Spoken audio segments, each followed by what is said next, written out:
Bonjour, bienvenue sur ma chaîne YouTube PP World. Voilà, je vais faire un petit tour à l'Apple Store de Nashville parce que j'ai 2-3 questions concernant la version USB du casque AirPods Max et j'ai mes petites idées là-dessus. J'aimerais savoir ce que eux vont me dire. Ça va être cool. C'est quoi? Bon allez, on va voir les petits loulous et je donne la réponse tout à l'heure. Il est beau, hein? Bon, alors on va aller voir ça. Allez, let's go. Ah, on va le trouver déjà. Alors, où sont-ils? Ils sont-ils? Parce que j'ai des questions à poser. Vous savez, moi, je suis un mec qui pose des questions. Et j'ai des questions à poser sur ce casque. Il y en a une, notamment, qui m'ennuie un petit peu. Quelque part, c'est une évolution 2024 du casque précédent, avec cette fois-ci un port USB à la place du port Lightning. Donc, ils sont ici. Les voilà, et ma question est toute simple, et je sais qu'elle est légitime parce que tout le monde se la pose, et je me suis posé la question de savoir, est-ce qu'on peut faire rentrer de l'audio par le port USB qui a été placé ici, ou est-ce que c'était uniquement réservé à l'ancien modèle, c'est-à-dire qu'en Lightning, regardez sur la chaîne, j'ai fait une vidéo, donc il y a maintenant 4 ans, il y a 4 ans avec le produit, j'ai fait une vidéo sur ce casque. La version Lightning, et en achetant 2 accessoires, donc 2 câbles différents, on peut faire rentrer de l'audio directement dans ce casque et qui plus est, on le fait rentrer en 24 bits 48 kHz directement par le port Lightning. Donc c'est tout bénef, il y a peut-être des conversions audio, mais globalement on peut utiliser ce casque en version filaire. Est-ce qu'on peut le faire avec celui-là?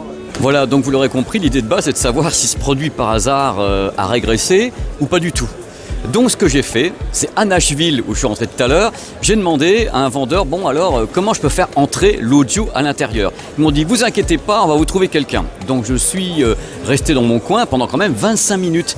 Ils sont allés en backstage, ils sont revenus avec un premier câble, oui non on pense que celui-ci, mais non en fin de compte on va vous en trouver un autre.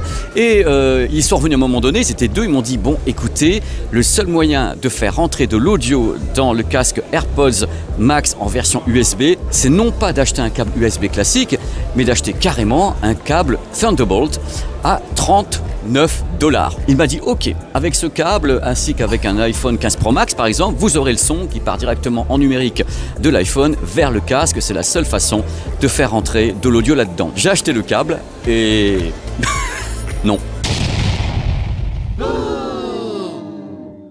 Coucou, ben voilà, j'ai fait l'essai. Regardez à l'image, j'avais mon iPhone 15 Pro Max avec de la musique, Apple Music. En plus, j'ai mis le câble Thunderbolt à 40 $ quand même, et il n'y avait pas de son. Il n'y avait pas de son, il n'y a rien à faire. C'est pour ça que je voulais faire cette vidéo, parce que j'avais dit, justement dans l'annonce que j'avais fait sur la chaîne, j'avais dit je ne ferai pas de vidéo là-dessus, parce que voilà, c'est pas une évolution. Alors moi je fais une vidéo parce que c'est une régression. J'estime que quand on lance un nouveau produit qui fait moins que le précédent, je trouve pas ça normal. Je me suis dit quand même, ils vont pas oser faire ça. C'est-à-dire que le précédent avec le port Lightning, vous avez la vidéo sur la chaîne, il suffisait d'acheter 2 câbles. Certes, ça coûtait au final, je crois, 35 ou 40 €, mais on pouvait sortir directement d'un produit, un baladeur. On mettait les 2 câbles derrière et on rentrait directement en numérique dans le casque Lightning. Et au moins, on avait le son en filaire. Là, à ma connaissance, je n'ai jamais réussi à faire entrer le moindre signal audio par le port USB. C'est-à-dire que le port USB est uniquement connecté à la batterie. On a enlevé tout le reste. Le casque n'est pas reconnu. Il n'y a rien du tout. Donc c'est une régression. Et c'est ça que j'ai du mal à encaisser. On va dire que je fais mon méchant, mais c'est pas ça. Je me mets à la place des gens qui vont peut-être acheter ce produit dans la version USB, qu'on peut-être en effet un produit qui était censé fonctionner avec en filaire et qui n'auront pas de son. Il n'y aura que le Bluetooth.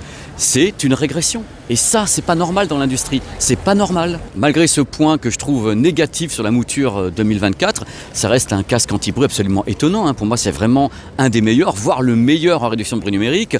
En qualité audio, à mon avis, il y a le Focal Baptiste et les modèles Bang & Olufsen ou Bowers & Wilkins qui vont plus loin, parce que ce sont des marques hi-fi, mais en réduction de bruit numérique, je pense que c'est le meilleur. Vous avez les vidéos sur la chaîne. Hein. Mais encore une fois, je me suis pris une tarte parce que j'y croyais pas. C'est pour ça que je suis allé au bout du truc. Je suis allé demander aux gars dans les Apple Store aux US, j'ai regardé sur internet et tout le monde dit ouais, il y en a qui disent on peut, il y en a qui disent on peut pas, et globalement on peut pas. Moi j'ai pas réussi. Si vous avez réussi à faire entrer du son par le port USB de ce casque, dites-moi comment vous avez fait, parce que tous les trucs que moi j'ai essayé, ça n'a pas fonctionné. Ça n'a pas fonctionné du tout, je suis resté avec uniquement la charge. Donc le seul truc qui pourrait sauver ma mauvaise humeur concernant ce produit, ça serait que, en effet, ce produit soit juste un produit intermédiaire. On le lance comme ça pour 6 mois. Pendant 6 mois, il est en vente, ou bien 1 an, et hop, on en balance un entièrement neuf, entièrement nouveau, entièrement retapé techniquement, avec la possibilité de faire comme chez Beats, parce que Beats c'est Apple, hein. Chez Beats, on a des modèles avec un port USB, on plug sur un PC et c'est reconnu comme une carte son, hein. C'est délirant, chez Beats ils ont ça. Là on est avec un produit génial qui est donc le AirPods Max, on sort la nouvelle mouture 2024, on met un port USB, on dit voilà c'est génial, mais en fin de compte non pas du tout.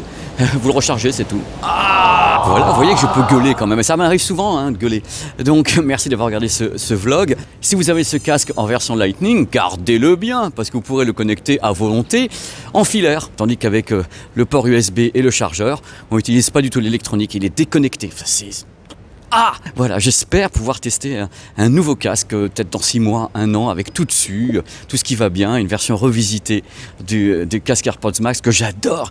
Et c'est pour ça que je fais cette vidéo avec mes tripes, parce que je l'adore ce produit. Ça fait 4 ans que j'ai sur les oreilles, je me suis dit, tiens, 2024, il va y avoir des trucs formidables dessus. Bah non, il y en a moins. Les mecs, faites moins. Bah, remarquez, je crois que c'est un peu moins cher le tarif, je crois qu'ils ont baissé de 60 €. Mais allez, je vous fais des bisous. Merci. Hein.